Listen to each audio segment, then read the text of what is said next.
Hello, my name is Michelle, and you're listening to Profit is a Choice. Joining me today is Brittany Farinas of Miami-based House of One. Brittany is the CEO and the creative director, and she's known for guaranteeing that every client experiences the art of living with style. Brittany has really been on a fast track and accomplished a lot in her 8 years in business, from working in South Florida with works featured in AD, Domino, Vogue Living, and others, to also working in the Northeast in places like Martha's Vineyard, the Hamptons, and New York. On today's podcast, we're going to discuss her journey of growth, the cost of scaling, and what she has learned along the way. Every day, empowered entrepreneurs are taking ownership of their company financial health and enjoying the rewards of reduced stress and more creativity. With my background as a financial software developer, owner of multiple businesses in the interior design industry, educator, and speaker, I coach women in the interior design industry to increase their profits, regain ownership of their bottom line, and to have fun again in their business. Welcome to Profit is a Choice.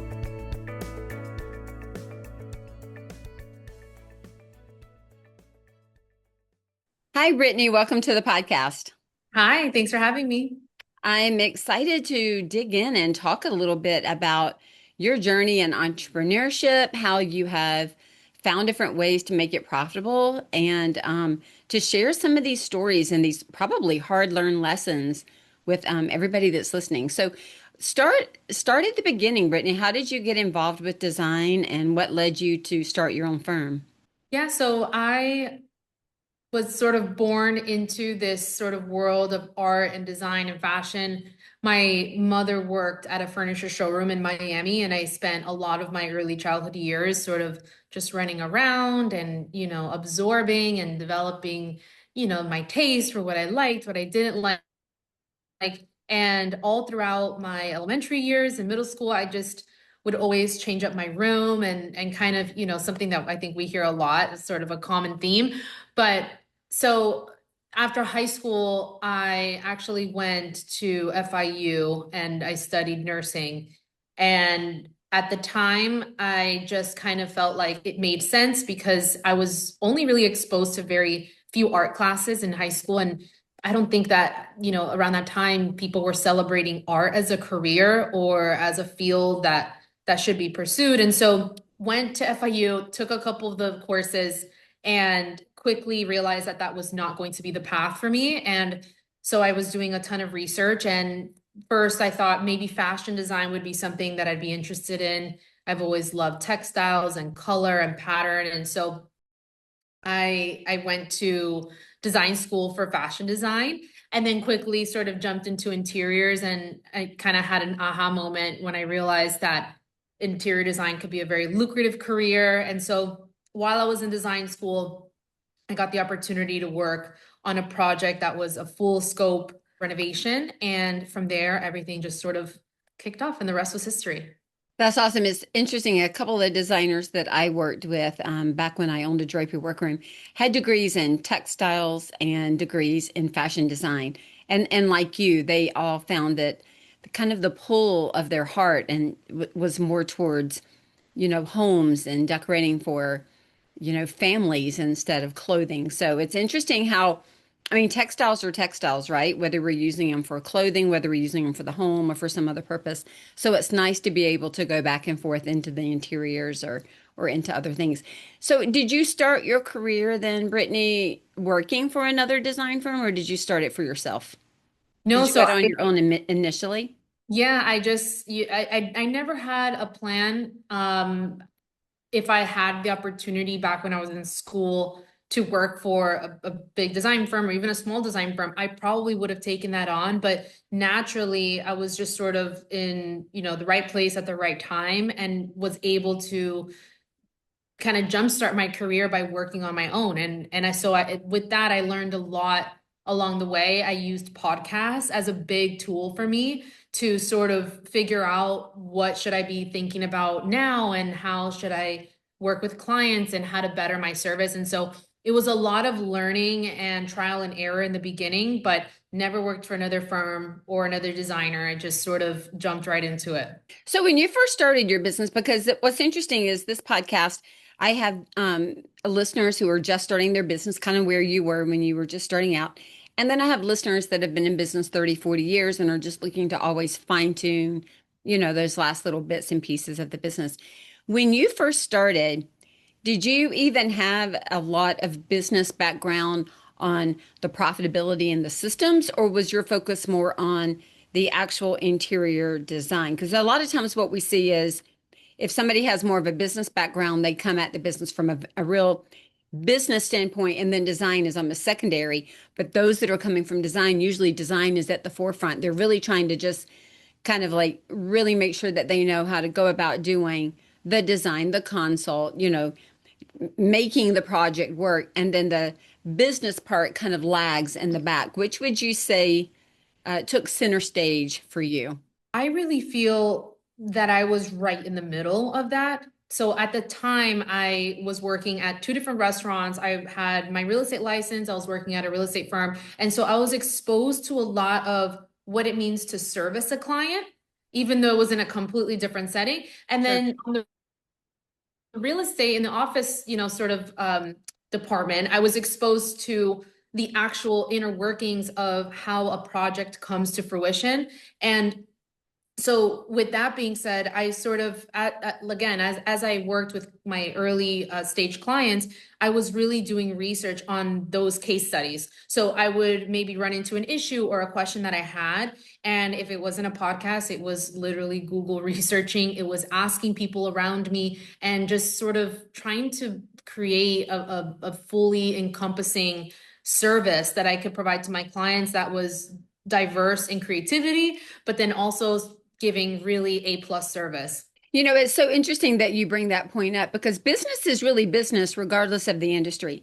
And I think sometimes it's so easy, regardless of what, if you will, industry we're in, we think that ours is only works this way. But you were able to take lessons from real estate and from, serving in restaurants and other places to see that you're right. Service is service. Good work is good work. Good design is good design. Good money Absolutely. management is good money management. And those are kind of business principles that cross all industries.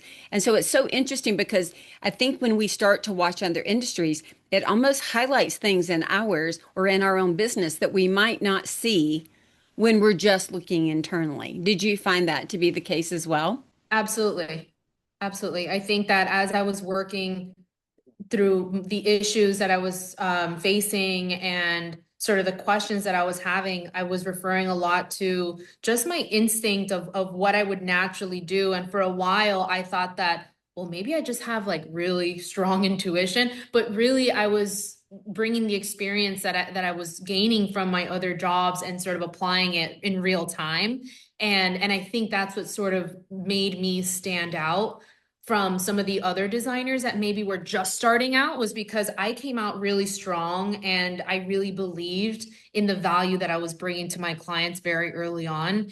And that confidence, I think sort of shaved off a few years of the beginning stages, if you will, because Yes. I sort of grew so fast as a designer, as a businesswoman, because I just felt good about the work that I was doing. Where do you think at the very beginning stages of your business, that early stage of business development, where do you think you were losing the most money? Where would you say that you were the least profitable, whether it was by choice or whether it was by inexperience or, some other aspect of just being in early stage business?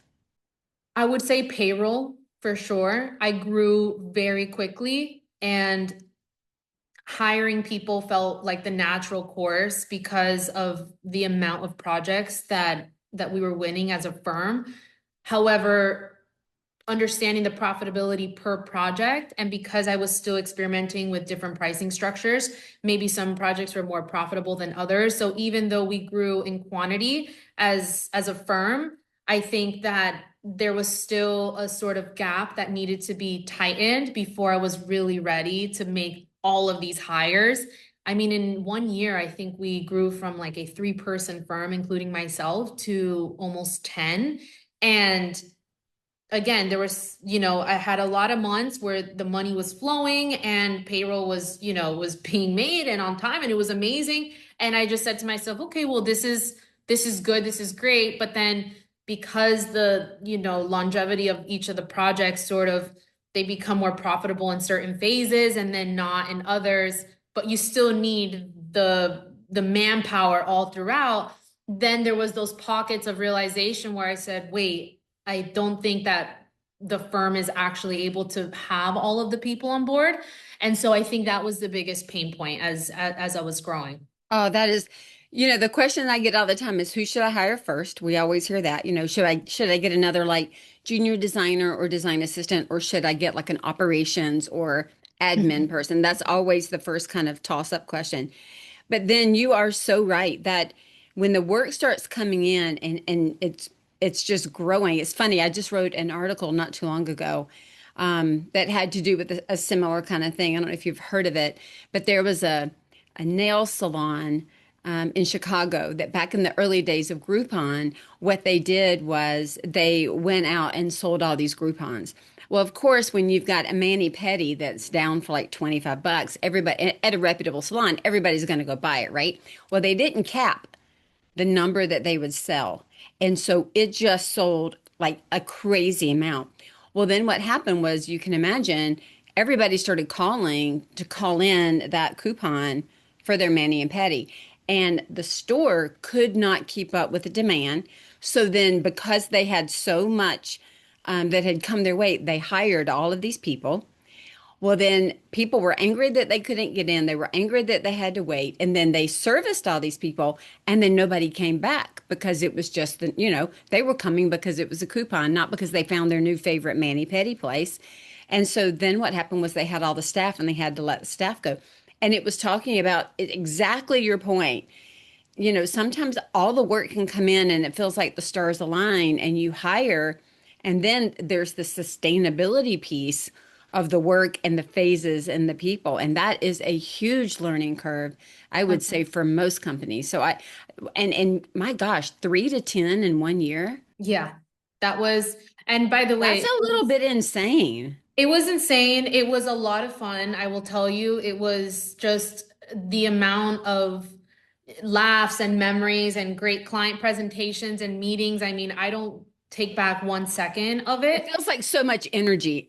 So much energy. And it was great, but truthfully, even, beyond the profitability and the finances, I think one of my biggest learning curves was just understanding how to hire and learning the lesson of hiring slow and firing fast. That's right. I think I definitely waited a little too long for some people that were a part of the group Yeah. to let them go. And really, there was times where it felt like there was unnecessary drama that I had to deal with. And then it became this, sort of time-consuming activity on my end. And so my billable hours were getting, sort of Thanking, I'm sure. yeah, Yeah.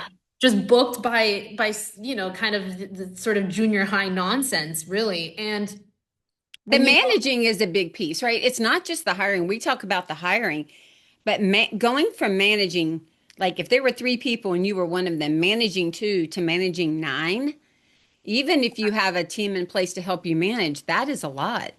I got lucky with some really good hires that stuck with me for many years, and they came with amazing talent and this amazing sort of emotional intelligence and capability to help others and be very autonomous in their role.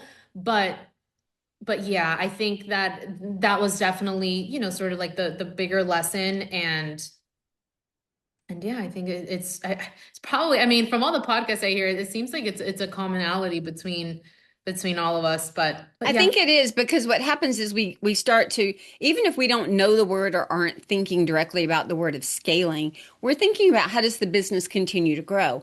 And I know from working with designers for years, There's always that idea, even when times are great, is the next project going to come in that's going to fulfill this project? Oh my gosh, I just had the biggest project of my career.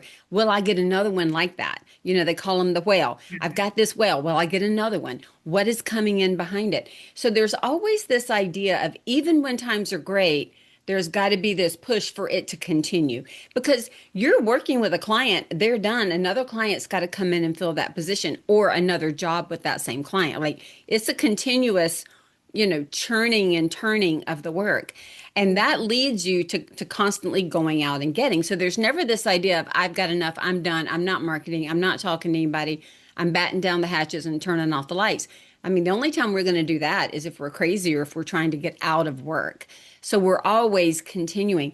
And then when it all kind of comes in at one time, it's overwhelming. You probably to have had to go, I'm going to guess, from 3 to 10, a lot of people had to say yes to a lot of projects at one time. Like again, the stars aligned and everything came in because we're usually trying to schedule it out, right? So that everything's not in Yeah. the same place at the same time. Like you're 2 or 3 weeks out or you're a month out. And I just can't even imagine the excitement of all the yeses, but then the pressure of all the hiring and the managing and the keeping up with the team. And then, like you're talking about, it really is a lot. And there's a lot of pre planning and preparation that has to take place to scale at that level. Sure. And I'll add to that and say that at the same time, while I was scaling the business, hiring the people and winning the jobs, I was also fine-tuning our design deliverables, which is the reason why these clients hire us, right? Because at the Right. end of the day, it comes down to the simple fact that there are hundreds and thousands of interior designers that can make a space beautiful. But really, what a client is looking for is great service, and they're looking for good communication and talent. And so, on the talent front, because we were starting to work with very sophisticated contractors and builders, we needed to make sure that our deliverables, so our drawings, our renderings, that they were very, very advanced because that was the type of work that I was looking for. And so, yes, hiring the people, you add in the layer of really trying to work and evolve through our deliverables. I mean, it's a significant amount of work. And I always remind my clients is, we're making one decision out of probably 50 to 100 in one room, and that's one room out of like 10 spaces. So I always like kind of, give them a little bit of like, hey, you need to, I think, give us grace. Because sometimes, this process can be very stressful and emotional, but at the end of the day, everyone's just trying to go, and strive for the same goal. So That's right. That's right. So, as you went through that and you learned from it, and you probably made some adjustments, maybe some fires, unfortunately, which is part of the game. Um, but then, like you said, some amazing hires and some change in process and change in deliverables, kind of that, as you stated, that up leveling all the way through. Did you notice that your clients were also up leveling, not only in their spend and budgets, but also in their selections? And their choices. yes, because after I got to about 10, there was sort of this slow scaling back that had to happen Hmm. naturally and also by choice because I decided that that just wasn't what I was looking for my career. I didn't want to be a principal of a firm that was 10 to 15. I truthfully wanted to be a 4 to 5 person firm. And so I got back to sort of that size group, and that felt really nice. And in doing that, I was able to be a lot more selective. And quite frankly, my conversations with potential clients became very black and white. There was no, oh yeah, send me what you have and I'll create a proposal. I was sort of creating the proposal on the phone and basically letting them know, look, it's going to cost about X a square foot to do a project. And how much is your home? Okay, let's calculate that now. Your budget's going to be X. This is kind of like the baseline because otherwise I'd be telling you that I can do your project with vendors that I do not enjoy working with, vendors that don't align with my quality of work. And then where would that get us? right? And so I started becoming more selective, and then, over time that sort of just became just a better way to go about everything in the firm. Things were being done at a slower pace and more intentionally, and it was less about, oh, maybe this could be cool for the portfolio versus this doesn't work for the portfolio. This works for the portfolio. Let's sort of, stay put until we get this. Where do you find your confidence came from? Because you had mentioned that you were probably able to fast track that a little more than others in some regards and instances in your business. And that's one of the hardest things I think for new designers or anybody, that has youth on their side as well as a new business on their side, that there's got to be enough confidence to get started for sure. It's not an interior design, you're putting yourself out there, you're putting your IP out there immediately. So there's got to be yes, it's emotional, but there's got to be a little bit of a thick skin to be able to say, here are my ideas, right? But you probably had a few ounces more of that confidence than others around you did at the time, your peer group. What do you attribute that to? I think my mom definitely, like, she just, ever since I was so young, just the things that she would tell me, and I couldn't even really tell you like exactly what those things were, But it's but kind of what you absorbed from the it's just, conversation yeah, and it's just, I would always just absorb this sort of mentality of I can do anything that I put my mind to and always work hard. And so I just felt like, yeah, if I bring good work ethic, if I have high integrity, and if I'm genuinely helping others and, really learning the craft. So that was really important to me, was going to design school, because I could have said, okay, I want to be an interior designer, so let me just learn a quick CAD class or a quick. It's no, I really wanted to be respected by my clients. I wanted to be respected by builders. I wanted the builders to say, I want her on at the and job. that's a much harder ask than the clients, to be honest. Oh, totally. Because they're the first thing that they do is they open up a PDF of those floor plans, a sample set, and they're zooming in to check those line weights. Like, they are not playing around. And so I really wanted to learn for two reasons. One, to be respected by the people that I wanted to work for. But then two, I needed to understand that if I wanted to hire a team underneath me, I needed to be able to communicate how I wanted things to be done. And the Mhm. only way to do that is to learn it yourself. And so I think the confidence came from, well, if I know what I'm talking about, then I can go out and do the job. So that's really where it came from. So it's interesting. So then learning to communicate it, educating yourself, and they usually say if you can teach it to somebody else, then you're going to know it well enough to do that. So again, if you're going to, not that we have to know every single thing that all of our employees know, but we've got to know enough to know that Totally. what they're doing isn't, making the mark or missing the mark. And so, but you're right, working with these other contractors and builders and architects at a much higher level, their expectations are higher. Their clientele have higher level expectations of them as well. And so to fit in with that as a peer group, your work must align with that. It's interesting. Sometimes we see people that want these relationships and want to work up here, but they've not yet done the work Mhm. internally to be a peer at that level. Yeah, and I think that sometimes that's because they don't know that that's the unlock, right? They Yes, don't agreed. know that that's what they need to do. They think it's a plus or it'd be a nice to have, but it really is the must have. So, what do you think are some of the common mistakes that creatives make when they're trying to build a business and they're growing it too quickly? Well, I mean, I don't want to talk about the hiring all day long, but yes, the hiring too fast is definitely one. I think getting an office space a little too early on could be one as well. I made that decision. I don't regret it. I mean, I love my studio. This is where I've hosted all my clients, and we've been very efficient here. But I think sometimes, depending on where you're at, if you get a space that's maybe a little too big for you, then that could sort of hurt you in the long run, because commercial leases are not per year, they're per 3, 4, 5 years.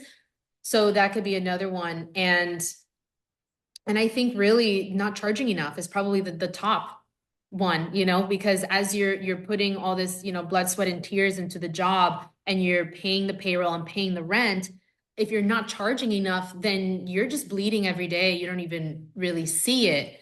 It's kind of like what they call a death by a thousand paper cuts, right? It's just the tiny little drips that are getting you. What's interesting about not charging enough is it's some people hear that and they only think about like hourly rate, if you will. Mhm. Not charging enough is so much more than what your hourly rate is. Oh You yeah. can have a perfect hourly rate, but not charge enough markup, but not charge enough for the hours and the time that you're spending.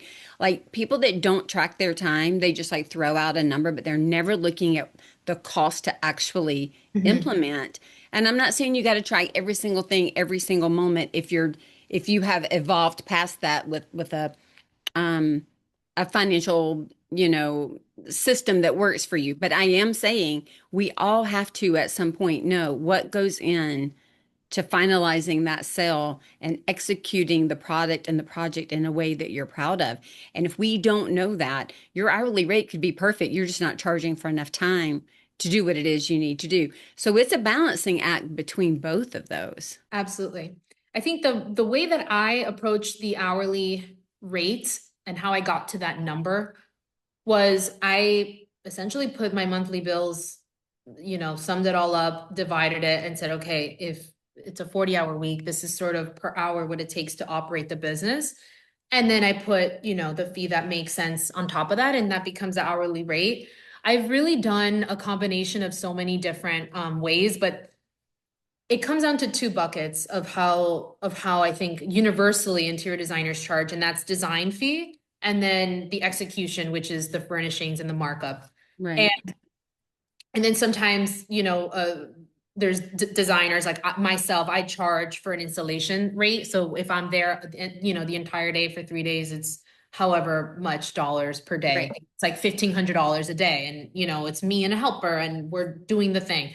But so first is design fees, and whether that's hourly or flat, it comes back to an hourly rate. At And the end of the day, it all breaks yeah. back down to that. Yes. And so the way that I've done it, and I still continue to charge both ways, it really just depends on how clear the project scope is. So if a project scope seems very sort of formatted and ready to go, like for example, if I'm working with a builder and he needs an ID set, a rendering set, and schedules, then okay, great, I know exactly what to do. Here's my flat fee. If we have more revisions, it'll be X. But if I have a project, for example, I have a job now in the Hamptons. It's a beautiful winery, but it's more of an open-ended, more consulting type job. Feel your way through it, kind of. Yeah, it's sort Yeah. of exactly like I'm doing the movement as I'm talking. Like it's very much more fluid in the process. Okay, great. There's no way to flat fee There's that. no way to flat fee it, but it'll feel really great, I'm sure, for my client to say, okay, great. This month you worked this many hours and you were very helpful and valuable. And, sort of this chameleon between, did I need to be more on site this month? Did I need to be more in the rendering house? Like, where was I? Doesn't matter, but I was helping. And so I send them a bill every month for the hours, and it's very simple and organized. I've done the systems. We were using EverHour for a very long time. It became a chore, quite frankly. And so now I just switched it back to my Google Sheet, and it's very just straightforward. And And the truth is, all of them work. It's what works for you. It's just keeping up exactly, with the time, right? Whether it's in an app or whether it's written down on a piece of paper. At some point, I don't care. Just keep up with the time so exactly. that you can charge for it. I love how you said that too, because I say it all the time. It's really just down to time and money. We spend one on our calendar and one in the checkbook and in the budget. So as long as you're keeping up with both of them, you're going to be okay. Exactly. And clients don't want you to lose money. The clients who hire you, they respect you and they want you to be making money. Now, they don't want to feel ripped off, and that's a whole other segment, but That's they right. want to know that you are running a proper business, because then that means that you will be living a very sort of normal and level-headed sort of life, right? Because otherwise you'd be stressed out running around. What am I going to do? And clients don't want that energy around them. Well, and I agree with that. And on top of that, Brittany, what's so interesting is they want you to have experienced things that you're bringing to them. The client says you move up in levels, right? They're they're not thinking that you've had less of experience than them. They're wanting you to have somewhat of a similar experience so that you can say, oh, while I was here, I saw this for you, or I thought of that for you, so that you're broadening their experience, not limiting it. So it's going to take Absolutely. money and energy to do that. And yeah, I tell you, I think that's a really good point.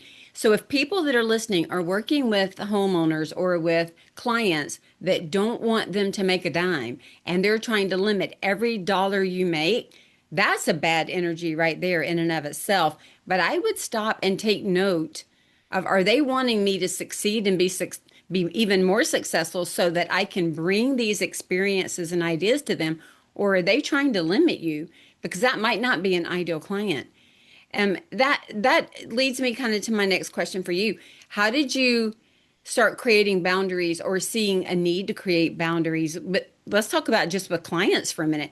So as your business increased and as it leveled up and leveled up, how did you start putting, I know you mentioned the portfolio, but what other ways did you start kind of limiting which clients you worked with, which projects were best? Yeah, I think having conversations with even my vendors who are exposed to, all the other designers in our community, and having conversations with people who are maybe friends with some of the clients I work with, and just speaking freely about the fact that I really will not be taking clients that don't meet a certain criteria. And really, my criteria is this: you got to be a good person and you have to be a sophisticated client.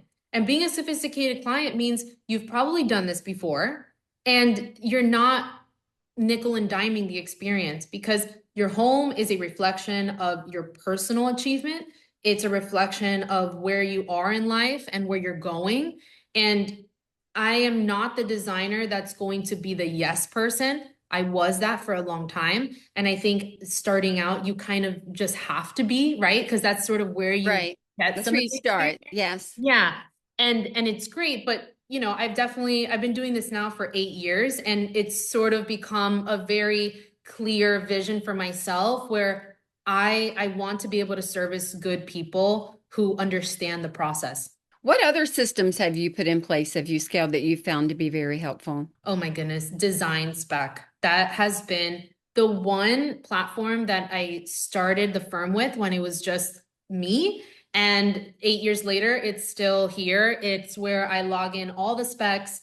I pull all my spec books, my spec schedules, my indexes. It's so organized. I will tell you that every contractor, architect, client I've worked with, they're just so happy with how organized things are, because again, this could be hundreds of pages of documentation. And so I'm really happy that early on I found a system that really works. And that, I'll tell you that that's actually the only system that I tried, used, and still use to this day. That's awesome. And that makes a big difference, like you said, when you're working with these other professionals. Like part of this is them seeing that you have a process that is up leveling their process. It's either a match, right, or some type of Absolutely. ancillary to what they're doing, but it's not slowing them down. It's speeding it up. It's being a good partner to them. And so having systems is going to be so integral to continued success for sure. Absolutely. Are Staying there organized is key. are there any financial systems that you've put in place? Do you use QuickBooks? What do you use some type of financial software to manage? Yeah, QuickBooks has been just the best to keep things organized. That's where we send invoices, estimates. That's where all the expenses sort of get reconciled. The different projects have different banking accounts, so everything is just very organized. And it, again, that's been with me since day one. And how do you find during, I mean, if you've done a lot in 8 years, let's be honest, you've fast tracked some things, you've done a lot in 8 years. How have you found that you have, let's say, monitored and protected your creativity while creating a bunch of analytical, empirical data systems around you to move you forward? Because that's always a balance, right? Sometimes when we go so far into the analytical and the empirical, it's so data driven that you can kind of, you made a comment about coming at it from the middle. I'm very middle brain too, right? I've got my left brain logical over here doing all my data, but right brain, I seek out ways to be creative and to do things. How do you manage that? How do you protect that? Yeah, so I have a list a running list of a bunch of different ideas. This is creative ideas that live sort of outside of my existing projects and things that I want to do, whether it's content that I feel like I should capture or things that I think could sort of complement what I'm doing. And I keep this list. It makes me feel good. It makes me know that I have an outlet, that I'm, jotting it all down. But I really don't execute on things until I see a very clear path and how that will benefit and not take away from what I'm working on with my existing projects. And then with my projects, I always try to find ways that, to be innovative. I'm always digesting content. I'm reading a lot of Lux Magazine, Home and Gardens, Kitchen and Bath, just everything. And it's funny, I joke with my fiance, I'm like, babe, I'm reading the morning news. And he's like, okay. But it's really just, all the interior design content. Right. And so I'm always fueling my creativity. And I do find that often I will run into a situation with a project where I'm like, oh, you know what? I actually just saw this the other day that I think, we can apply some principles. And so I sort of have that little system going for me at the moment. And I think it's been working great. When you jot it down, do you use pen and paper or are you using like your notes or a combo of both? And I do everything electronic so I can have it always, whether I'm on the beach, if I'm, in the office, or if I'm at home, I always have it. So I have a Google Doc. I do use Asana. And that's, in the last few years, I started using Asana, and I have some lists there, and as well as my active projects are all sort of listed out. I do the same thing. I have lists in Asana, and when I think of things, I'm like, write it down, write it down, write it down. Yeah. My family even laughs at me. For Christmas, I have our Christmas list in Asana. And so for the last 5 years, I can tell you what I bought every single person and how much I spent on every gift so that I don't duplicate that gift any other time. So like if I were to buy somebody, let's say I bought them a candle, um, the next year I'm going to be like, oh my gosh, I bought him a candle last year. I'm not going to go buy him a candle this year. But Oh, they that's laugh at so me. They're like, great. Mom, you are so organized. But I need to know that information. It matters to me. Oh, we bought that for him 3 years ago. Let's not go duplicate that gift. So Doesn't it feel so good to be so organized? I also feel like I organize certain things on Asana where I'm like, I feel like I'm the only one that does this. Like, am I crazy? But it just feels so good to know that everything is in one place for sure. well, we actually just sold a home that we've been in for 27 years, and I have a whole. We had done a pretty major renovation before we sold it, a couple of years before. So I have a whole Asana folder for home renovation, and I have the paint color and the number and the name, every room that it's in, That is like amazing. all of the information of how we did the stain on the floor, on the wood. Everything is written down so that when the new buyers bought, I could hand them this. Here's a file on the house for every single thing that we did in the house so that now you have it. And it made me feel good to be able to have that to turn over because I would have wanted that if somebody handed it to me. What is Oh, the of sheen course. on the paint? What is the color of the paint? Where do I go get this? Even if it was just to touch up until I could change it. Sometimes it's not that big a deal. So having that level of organization personally, but then also creatively, I think is really amazing. And being able to go back, I do that with podcasts and newsletters and different thought Mhm. articles that I put out. I'll say, oh, I think I really need to talk about this. I can see, and so I keep a list of things that I want to podcast on or write a newsletter or blog about. And it helps keep me organized. So I'm glad to meet a kindred spirit who does the Oh, same kind yeah. of thing. And whether you use Asana or Google or notes on your phone or whatever, just being able to, I think it's part of it. And I would love to hear your thought on this too. I think it's just being open to the inspiration and being able to write it down. I know I was just in Paris last week and seeing things that probably aren't much different than what are here in the US, but seeing some of them differently because I'm in a different place with a different agenda. And I went with the idea of I'm going to kind of take in, I'm not going with a certain level of expectation. I'm going to go with a mindset, I'm going to take it all in.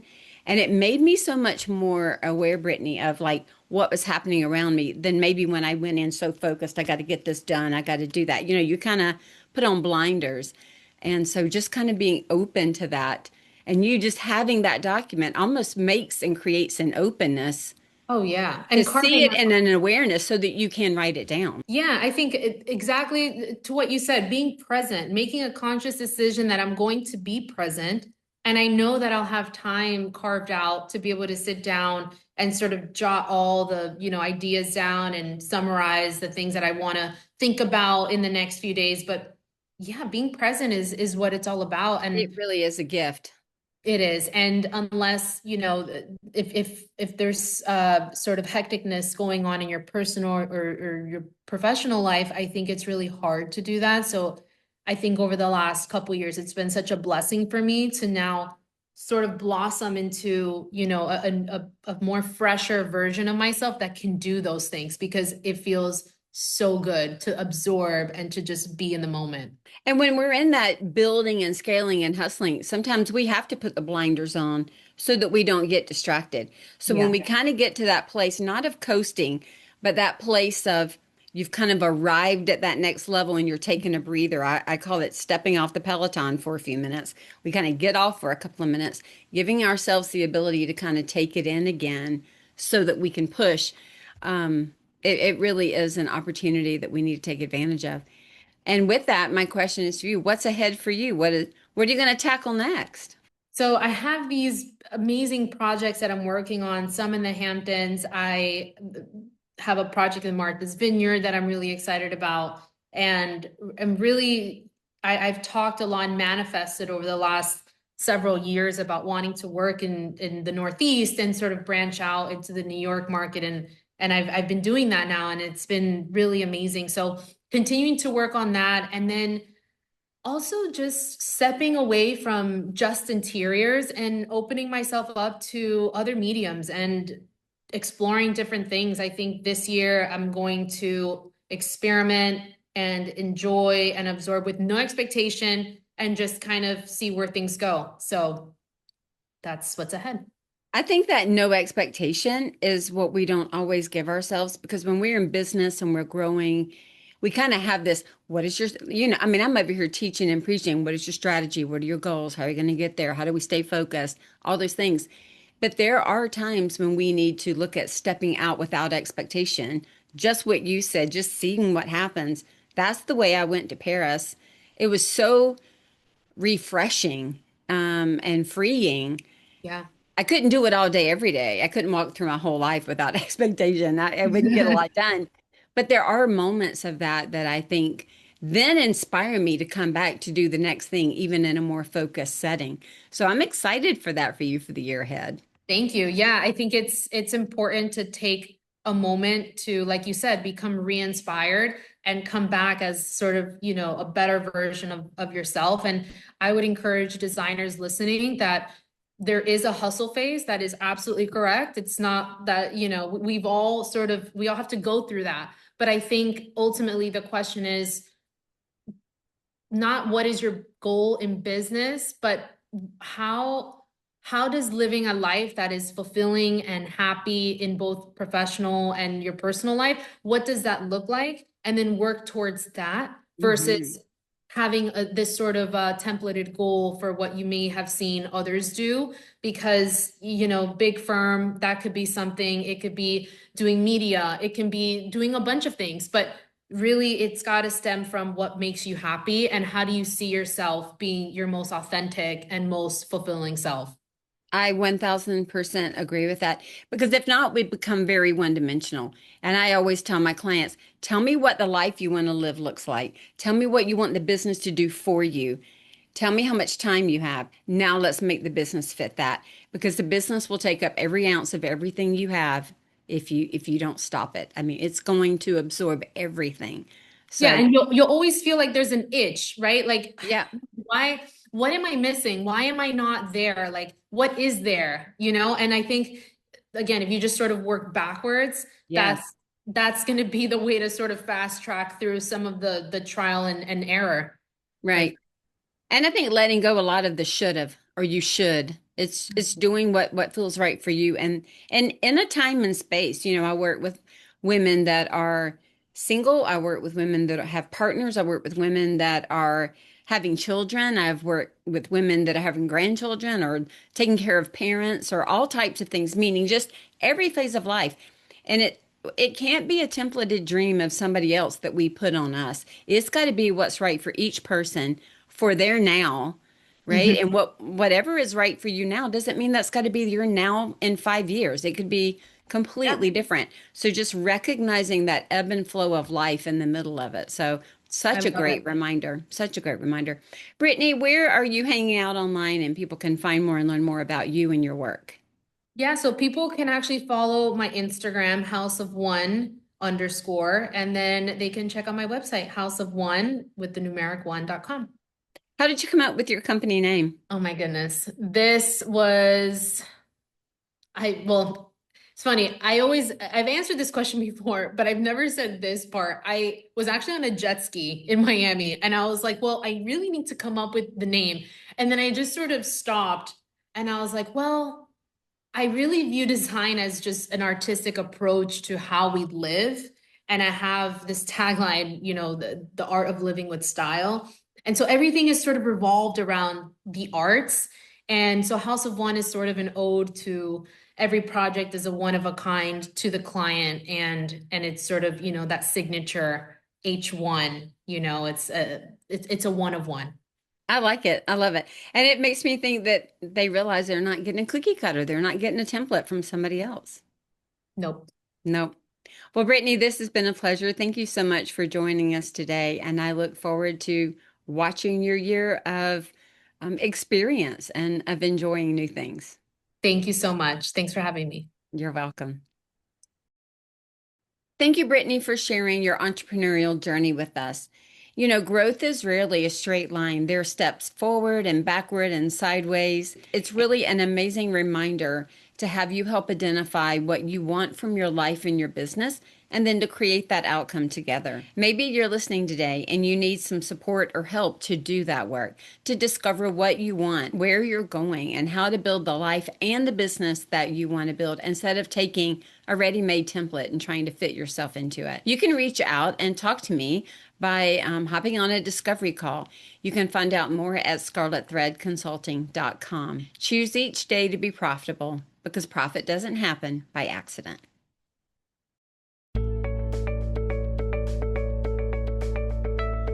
Profit is a Choice is proud to be part of the designnetwork.org, where you can discover more design media reaching creative listeners.